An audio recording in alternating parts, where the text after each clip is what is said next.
안녕하세요. 서울에서 살고 있는 42살 여성입니다. 제가 어릴 때부터 부모님에게 늘 들은 말이 있습니다. 나쁜 짓 하지 말고 착하고 바르게 살아야 한다고 말이에요. 하지만 3년 전에 그 일을 겪은 후론 제 생각이 완전히 달라졌습니다. 사람이 너무 착하고 선하게만 살면 안 된다는 사실을 깨닫게 된 것입니다. 제 남편은 늘 착하고 남을 먼저 배려하던 사람이었는데 결국 그것 때문에 엄청난 불행을 맞이하게 되었죠. 나쁜 일을 한 인간들이 벌을 받게 되는 것도 영화 속에서나 존재하는 것이었습니다.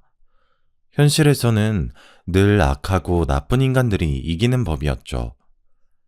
대학을 졸업하고 처음으로 직장 생활을 하게 될 무렵이었습니다.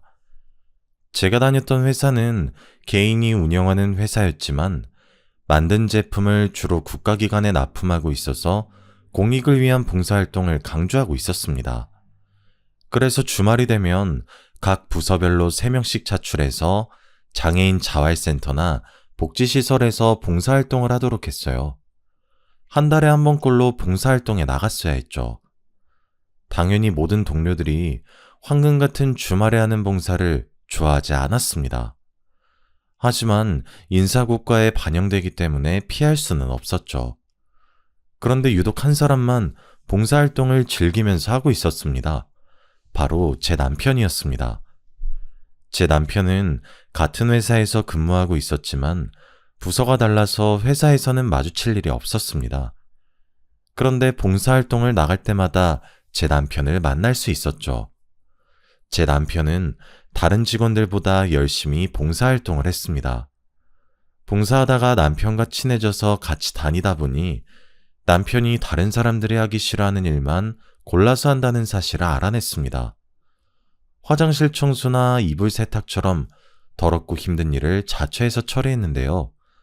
그 덕분에 주말마다 저희들은 편하게 봉사활동을 할 수 있었죠. 어느 날 봉사를 마치고 같은 부서의 언니와 카페를 가게 되었습니다. 그런데 언니가 남편에 대해 이런 말을 하더군요. 자재과 김대리 말이야.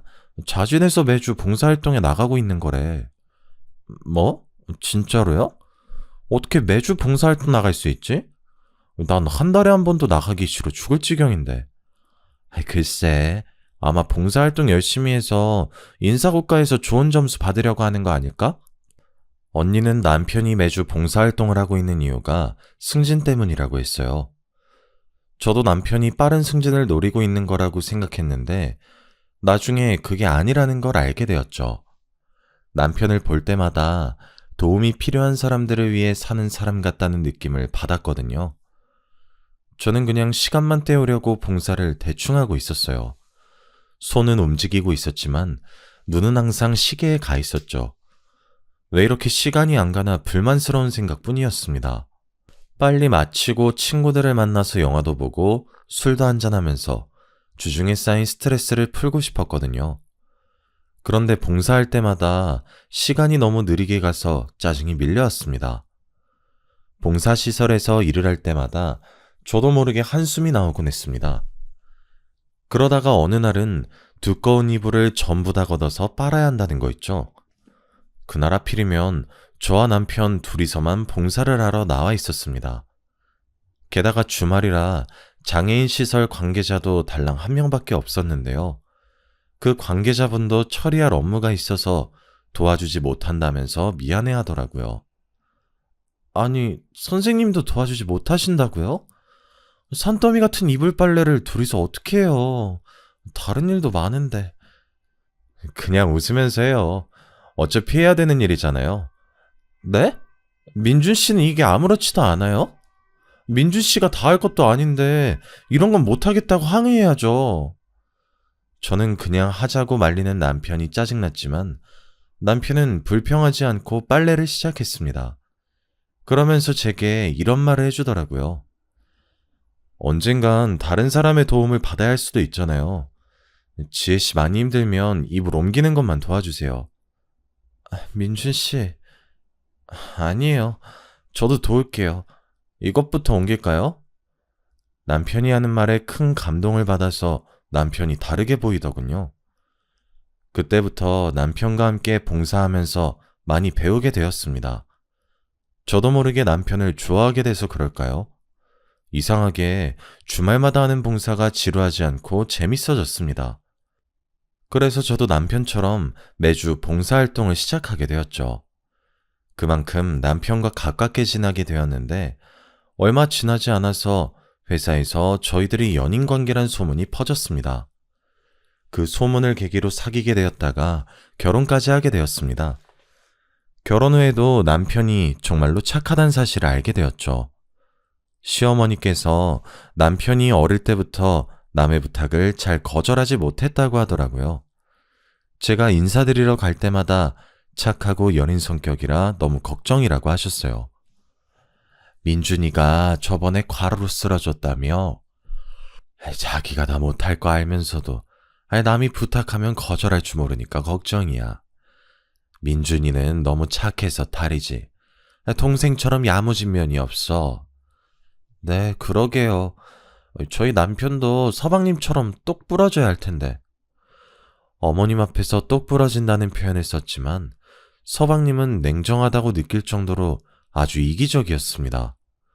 절대로 자기한테 손해가 되는 일은 하지 않았죠. 당연히 자기 것을 양보하는 일도 없었습니다. 이익을 챙겨야 할 때는 눈에 불을 켜고 달려드는 면이 있었거든요. 그에 비해 동서는 순하고 부드러운 성격이었습니다. 그래서 저는 남편과 서방님을 반반씩 섞어 놓으면 딱 좋겠다는 생각을 하고 있었죠. 결혼 전에는 남편이 어려운 사람들을 돕는 일에 적극적이란 사실을 알고 있었습니다. 그걸로 싸우게 될 줄은 몰랐는데 결혼하고 나서 보니 남편의 오지랖이 단점으로 보이더군요. 남편은 자선단체에 과하다 싶을 정도로 기부를 하고 있었습니다. 매일 여러 단체에 기부하느라 수십만 원은 기본으로 쓰고 있었는데요. 그 사실을 알게 되자마자 기부를 조금만 줄이자고 했습니다. 하지만 남편이 절대 안 된다고 하더군요. 여기서 더 줄이라고? 절대 안 돼. 당신이랑 결혼한다고 많이 줄인 거야. 더 이상 줄일 수 없어.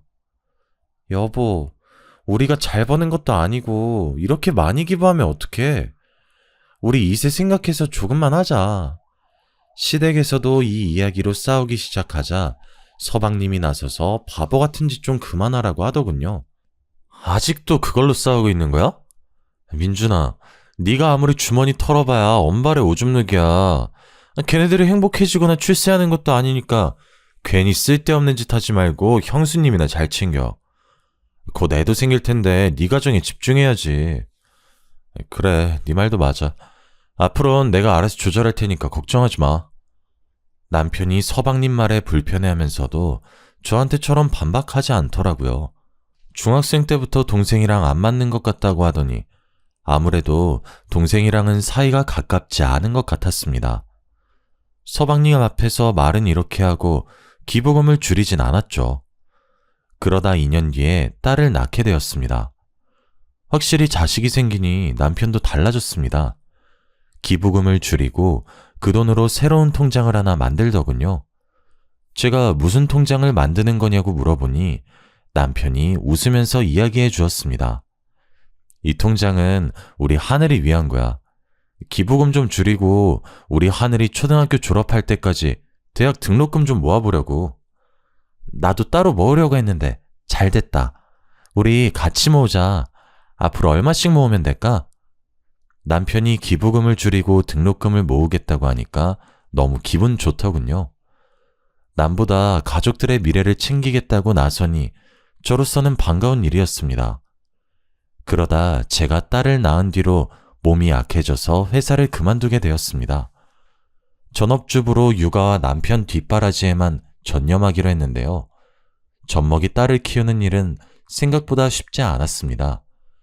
1년 정도 육아 스트레스에 시달리며 밤마다 울면서 보채는 딸 때문에 매일 잠을 설치게 되었습니다. 잠을 못 자게 된 만큼 신경도 예민해졌는데 남편이 옆에서 도와주어서 다행이었습니다. 돌을 넘긴 딸이 걸음마를 시작하면서 스트레스도 한결 줄어들었죠. 그러다 2년 후에 서방님이 대전에 있는 지사로 발령을 받게 되었습니다. 동서와 주말 부부가 되었다는 소식에 동서와 시간을 보내게 됐죠. 처음 두어 달은 매주 서울로 올라와서 동서와 저희 부부 셋이서 식사를 같이 하게 되었습니다. 그렇게 몇 달이 더 지나자 일이 바빠졌는지 서방님이 한 달에 한 번만 서울에 올라오겠다고 하더군요. 그만큼 동서와 식사하거나 같이 어울리는 시간이 많아졌습니다. 그런데 그때부터 남편의 행동이 이상해지기 시작했어요. 남편과 동서 사이가 뭔가 수상하다는 느낌이 들었거든요. 동서에게서 전화가 오는 일이 잦아지고 있었습니다. 이상하게 동서에게 전화가 오면 남편은 제 눈치를 보면서 전화를 받았어요. 재수씨, 네네. 지금 통화가 곤란하니까 제가 다시 전화드릴게요. 제가 전화 받아도 된다고 말해도 나중에 걸겠다고 하더군요. 그렇게 전화를 끊은 남편은 저 몰래 동서와 전화를 했습니다. 남편이 동서와 수시로 전화통화를 한다는 것도 이해가 안 됐지만 제가 없는 틈을 타 귓속말을 하는 모습을 보여주기도 하였습니다. 그러다 얼마 뒤 뜻밖의 장면을 보게 되었죠. 시어머니 생신이라 가족들이 다 같이 식사를 하기로 한 날이었습니다. 제가 식당을 예약했는데 갑자기 서방님이 급한 일이 생겨서 서울에 못 온다는 연락을 하셨습니다. 저는 그러려니 하고 시어머니 생신 축하 인사를 드리고 즐겁게 식사를 하고 있었죠. 그런데 어머님께서 식사가 마음에 안 드시는지 젓가락으로 뒤적거리다가 한숨을 내쉬며 말씀하셨습니다. 민기는 계속 일이 바쁜 거냐? 통 얼굴을 볼 수가 없네. 시어머니가 동서를 쳐다보면서 물으니까 동서가 깜짝 놀랐는지 어깨를 움츠리더라고요. 그러면서 힐끔 주변 눈치를 보면서 대답하였습니다. 네, 그런가 봐요. 뭔가 걱정이 있는지 어두운 표정으로 식사도 하는 둥 마는 둥 하더니 동서가 슬며시 밖으로 나가버리더라고요. 그러자 남편이 또 제 눈치를 보며 동서를 따라 나갔어요. 처음에는 동서가 화장실에 갔을 거라고 생각했는데 동서도 남편도 들어오지 않더군요. 결국 시어머니께서 숟가락을 놓고 제게 말씀하셨어요. 얘들은 밥 먹다 말고 나가서 뭘 하는 거니? 네가 좀 나가봐라. 네, 제가 나가볼게요. 어머님은 식사하고 계세요? 제가 시어머니 말을 듣고 밖으로 나와서 동서와 남편을 찾아봤습니다. 주차장 쪽에서 울음소리가 들려 나가보니 동서와 남편이 나란히 앉아있는 게 보였습니다. 둘이 구석에 있는 난간에 걸터앉는 것도 모자라 남편이 동서 어깨에 손을 얹고 눈물을 닦아주고 있었죠. 남들이 보면 둘이 부부라고 오해할 정도로 사이가 가까워 보였습니다. 그래서 제가 크게 헛기침을 하며 다가갔는데요. 여보, 여기서 뭐해? 어머님이 기다리셔. 얼른 들어와. 네, 형님. 지금 들어갈게요. 근데 동서, 무슨 일 있어요? 왜 울고 있어요? 제가 왜 우는지 물어보는데도 동서가 급히 일어나서 식당 안으로 들어가더라고요. 남편도 들어가려고 하길래 급하게 팔을 붙잡았죠. 당신이 말해봐. 도대체 무슨 일이야? 동서가 왜 울고 있고 당신이 왜 위로해주고 있는데? 뭐 별일 아니야. 민기랑 다툰 것 같아. 근데 당신이 위로해주고 있었다고? 아니, 그게 아니라 남편 말로는 동서가 어머님 생신인데 못 오면 어떡하냐고 서방님에게 잔소리를 했다고 합니다. 서방님도 그 말을 듣고 화가 나서 회사에서 시킨 일인데 어떡하냐고 짜증을 냈다고 해요. 그래서 말다툼을 하다가 기분이 상해서 눈물을 흘렸다고 하네요. 다른 건 몰라도 그 말만큼은 믿었는데 남편이 그냥 아무 말이나 둘러댔다는 사실을 알아냈죠. 며칠 뒤 남편이 일주일 동안 출장을 간다고 했거든요. 딸도 학원 가서 집에 없고 남편도 집에 없으니 동서는 어떻게 지내나 궁금해졌습니다. 같이 밥 한 끼 하자고 전화를 하니 동서가 무척이나 당황스러워 하더라고요. 밥을 먹자고요? 근데 어쩌죠? 오늘은 선약이 있어서 안 될 것 같아요. 그래? 아쉽다. 다음에 같이 먹자. 제가 전화를 끊으려고 하니까 동서가 거절해서 정말 미안하다고 하더군요. 지금 생각해보면 가식적인 여자였습니다. 다음날 제가 충격적인 전화를 받았거든요. 출장을 갔다는 남편이 교통사고가 났다는 거 있죠? 게다가 생명이 위태롭다는 연락을 받고 온몸이 굳어버리고 말았습니다. 병원으로 가는 내내 심장이 터질 것 같았어요. 그저 남편이 무사하기만을 바랬는데요. 모 대학병원 중환자실에 들어서니 익숙한 모습이 눈에 들어왔습니다. 남편 옆에 동서가 누워있는 거 있죠? 들어올 때 경찰들이 있던 게 생각나 다시 밖으로 나가 경찰들을 찾았습니다. 그래서 경찰을 붙잡고 교통사고 나서 들어온 남자가 여자랑 같이 있었던 거냐고 물었죠. 그랬더니 경찰이 남편 차에 동서가 같이 타고 있었다고 이야기해 주었습니다. 출장을 간 남편 차에 동서가 왜 타고 있었는지 이해할 수가 없었습니다. 그런데 경찰이 더 충격적인 말을 해주더군요. 차량 블랙박스를 바탕으로 사건을 조사해보니 남편과 동서가 불륜관계였던 것이었습니다. 저희는 두 분이 부부관계인 줄 알았습니다. 그런데 선생님께서 아내분이라고 하고 동생분 증언에 의하면 두 분이서 몰래 여행을 갔다가 사고가 난 것 같다고 하더라고요. 동생이요? 혹시 서방님 여기 오셨어요? 네, 선생님보다 먼저 오셔서 저희 조사에 응하셨습니다. 예전부터 불륜 사실을 알고 있었다고 말씀하셨거든요. 저희 남편이 불륜을요? 확실해요? 그 블랙박스 화면 보여주시면 안 돼요? 경찰이 개인정보보호법상 함부로 보여줄 수 없다고 하길래 볼 수 없었습니다. 저는 그래서 경찰의 말을 믿을 수가 없었습니다. 그렇다고 해서 경찰이 저한테 거짓말을 할 이유는 없었죠. 그 누구보다 착한 남편이 동서와 내연관계를 맺는 더러운 짓을 하다니 저는 이 순간이 꿈처럼 느껴지고 있었습니다. 그때 등 뒤에서 서방님 목소리가 들렸습니다. 경찰 말대로 서방님이 저보다 먼저 병원에 와 있었던 겁니다. 제가 언제부터 와 있었던 거냐고, 혹시 블랙박스 동영상은 봤냐고 물어보니까 서방님께서 굳은 표정으로 말씀하시더군요. 형수, 나 사실 블랙박스 동영상 본 적 있어. 누가 내 차 긁고 갔길래 블랙박스 동영상 확인해보니까 둘이서 몰래 여행을 갔더라고. 이번만 간 게 아닌 것 같아.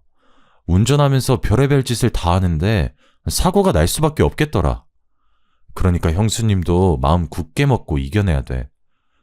나도 너무 기가 막혀서 믿겨지지 않지만 지금은 경찰 조사를 믿을 수밖에 없어. 어떻게 이런 일이... 전 믿을 수 없어요. 서방님은 왜 말씀해주지 않은 거예요?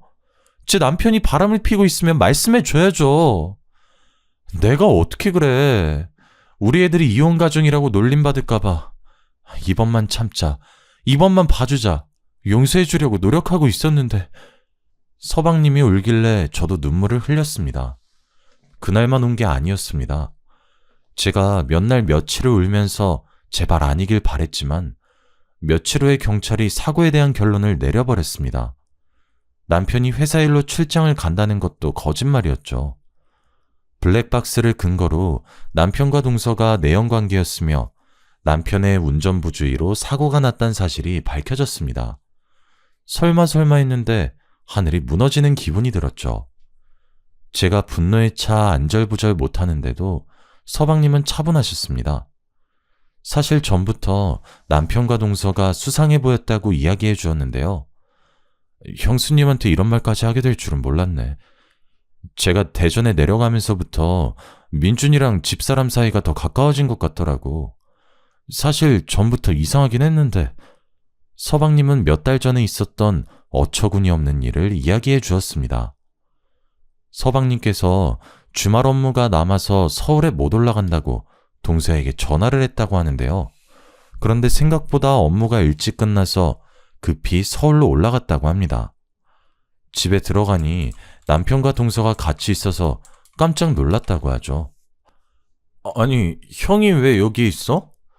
네가 없으니까 재수씨가 심심하다고 해서 놀러왔어. 왜? 내가 못 올 때라도 왔어? 그건 아닌데 놀러 올 거면 말을 하지 그랬어. 네가 있어서 깜짝 놀랐잖아. 가족끼리 놀러 올 수도 있지. 놀랄 게 뭐가 있어? 남편의 당당한 태도에 서방님은 더 이상 할 말이 없었다고 합니다. 동서가 남편과 자주 연락하거나 만난다는 사실을 알고 있었지만 설마 그런 짓을 저지를 거라고는 상상조차 못했다고 해요. 서방님의 말을 들으니 남편과 동서가 은밀하게 뭔가를 속삭이던 모습이 떠올랐습니다. 주차장에서 남편이 어깨를 토닥여주면서 속삭이던 모습. 믿고 싶지 않았지만 둘이 불륜을 저지르고 있는 것 같았죠. 일단 남편과 동서가 정신을 차려야 불륜에 대해 캐묻던지 할 수 있을 것 같았습니다. 그래서 저는 시어머니께 딸을 맡기고 남편 옆에 붙어서 간병을 했습니다. 말도 하지 못하고 누워있는 남편을 보니 만감이 교차하더군요. 마누라 몰래 재수씨와 재미를 보다가 천벌을 받은 것 같다는 생각도 들었죠. 서방님도 회사에 휴가를 내고 병원에 자주 들리셨습니다. 그런데 며칠 뒤에 서방님이 누군가와 전화통화하는 소리를 듣게 되었습니다. 화장실을 다녀오는데 비상구 쪽에서 서방님 목소리가 들려오더군요. 아씨, 조금만 더 기다리라니까. 의사가 그러는데 둘 다 의식 돌아올 가능성이 거의 없대. 그러니까 안심해. 하여튼 저것들이 빨리 없어져야 마음 놓을 텐데. 그 말을 듣는 순간 등골이 섬찟해지더라고요. 그날만 그런 것이 아니었습니다. 서방님이 자리를 비운 날 담당 간호사가 제게 다가오더니 간호사실로 따라오라고 하는 거 있죠? 그 간호사를 따라가자 제게 이상한 말을 해주었습니다. 일주일에 한두 번 오시는 분, 김민준 보호자분 동생 되시죠? 그 보호자분 진짜 이상해요. 형님분 휴대폰에 엄청 집착하더라고요. 네? 서방님이요? 네, 김민준님이 병원에 실려온 첫날에 핸드폰부터 챙겼어요. 교통사고 났는데 어디 다쳤나, 숨은 붙어있나 확인도 안 하더라고요.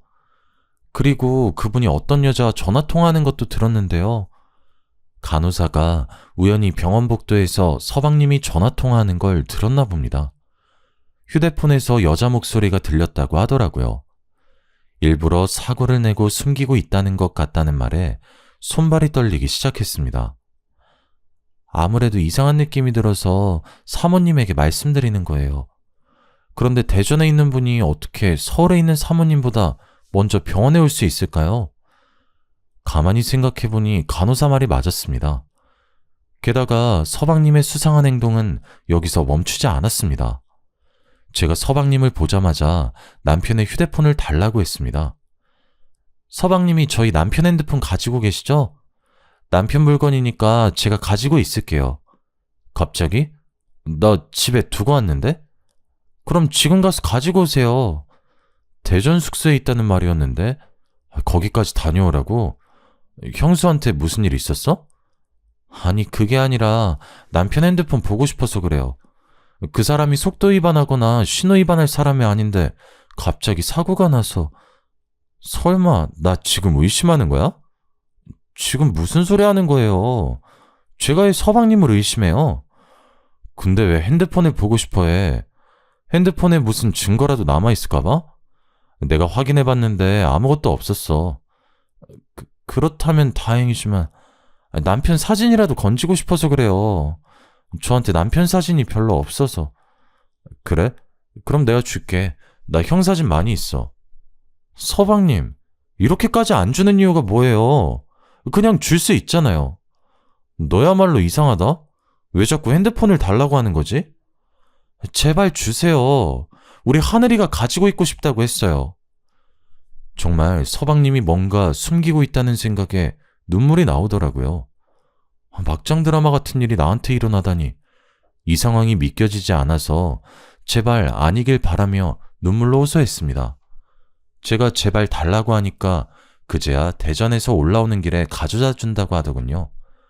제가 혹시 몰라서 대전에서 온다는 날에 꼭 가져오라고 전화했는데 깜빡 잊었다고 하였습니다.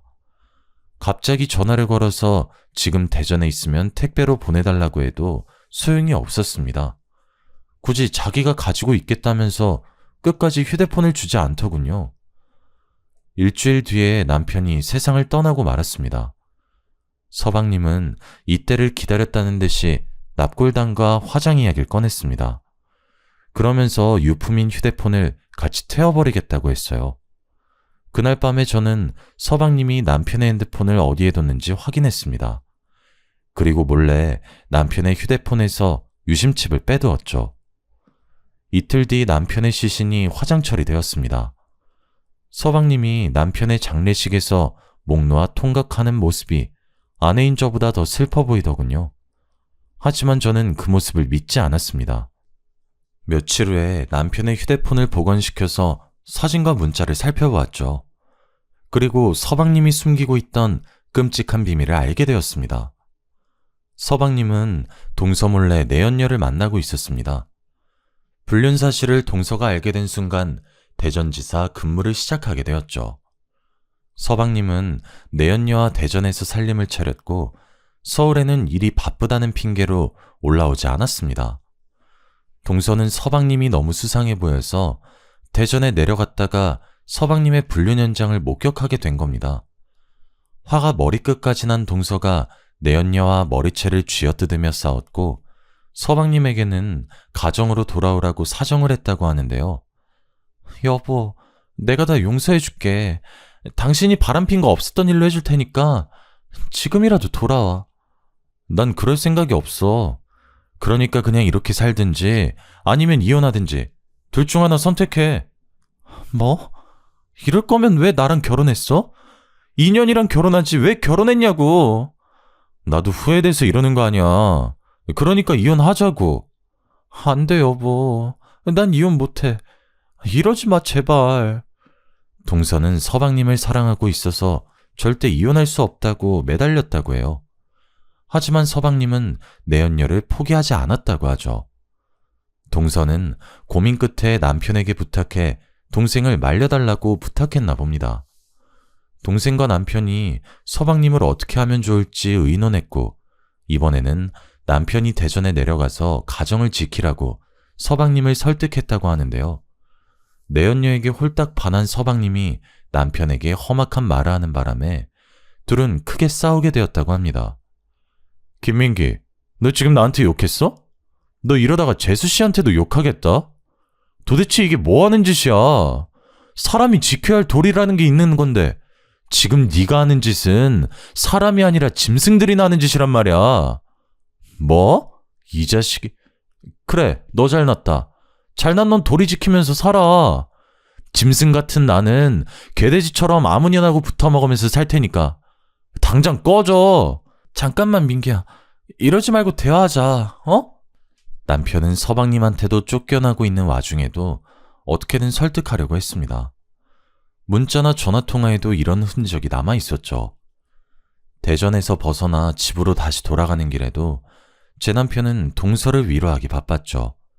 그 녹취록이 핸드폰에 다 남아있었습니다. 제일 최근에 찍힌 문자 내역을 보니 남편이 마지막 방법을 쓰러 가자고 제안한 대화가 남아있었습니다. 재수씨, 이렇게 된 이상 마지막 결단 내리셔야 합니다.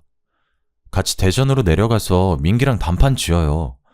이번에도 안 되면 그냥 이혼하고 위자료 받아내세요. 네, 저도 이제 지쳤어요. 이제 아주버님 말대로 할게요. 그날 바로 날짜를 잡아서 대전에 내려가기로 한 내용을 보는데 가슴이 찢어질 것 같았습니다. 며칠 뒤에 남편이 동서를 태우고 대전에 갔다가 사고를 당한 것이었습니다. 서방님이 뉘우치고 내연녀를 포기했으면 이런 일은 없었을 겁니다. 휴대폰에는 남편이 서방님에게 보낸 마지막 문자가 남아 있었죠. 민기야, 지금 대전에 왔어. 어디로 갈까? 땡땡 식당으로 와. 그 여자랑 같이 나갈 거니까 우리 사자 대면에서 오늘 결판 내리자. 우리 이렇게 된 거 좋게 끝내자. 재수 씨랑은 연인이었고 가족이었잖아. 좋게 끝내면 나중에 탈도 없을 거야. 그러니까 너무 싸우지 말자. 어? 그 문자를 보니까 눈물이 그치질 않더군요. 저는 남편에게 속은 게 아니라 서방님에게 속고 있었던 겁니다. 파렴치한 불륜을 저지른 건 서방님이었던 거죠. 그 사실을 숨기려고 남편의 휴대폰을 감춰버려 놓고 연기를 하다뇨. 남편의 사고도 분명히 서방님과 관계가 있다는 생각이 들었습니다. 그 전화통화, 서방님의 행동이 너무 수상해 보였거든요. 그러다가 제 예감이 맞다는 사실을 알게 되었습니다. 제가 실마리를 찾으려고 남편과 서방님, 그리고 동서와 내연녀가 마지막으로 만났던 식당에 가보기로 했습니다. 그리고 식당 주인을 불러달라고 말하고 남편 사진을 보여주면서 물어보았죠. 혹시 이 사람들 기억하고 계시나요? 얼마 전에 이 사람들이 여기 왔었는데. 제가 서방님이랑 동서 사진까지 보여주니까 주인이 무언가 생각난 눈치더라고요. 네, 기억나죠. 근데 혹시 무슨 일이라도 생겼나요? 식당 주인이 조심스럽게 제게 물었다가 남편과 동서의 교통사고 소식을 듣고 깜짝 놀랐습니다. 그리고 주인이 경악스러운 말을 내뱉는데 그 말을 듣고 당장 경찰서로 달려갈 수밖에 없었죠. 제가 경찰들을 데리고 서방님의 집에 들이닥치자 서방님이 내연녀와 같이 낄낄거리다가 벌떡 몸을 일으켰습니다. 뭐야?